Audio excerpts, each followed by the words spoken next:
இன்று ஒரு வேத வார்த்தை. இருளில் நடக்கிற ஜனங்கள் பெரிய வெளிச்சத்தை கண்டார்கள். மரண இருளின் தேசத்தில் குடியிருக்கிறவர்களின் மேல் வெளிச்சம் பிரகாசித்தது. ஏசாயா 9வது அதிகாரம் 2வது வசனம்.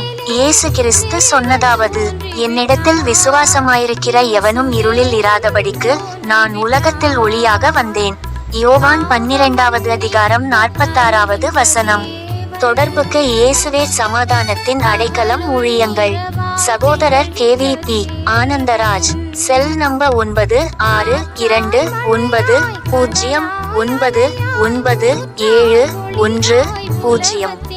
கர்த்தர் தாமே நம்மை ஆசீர்வதிப்பாராக. ஆமேன்.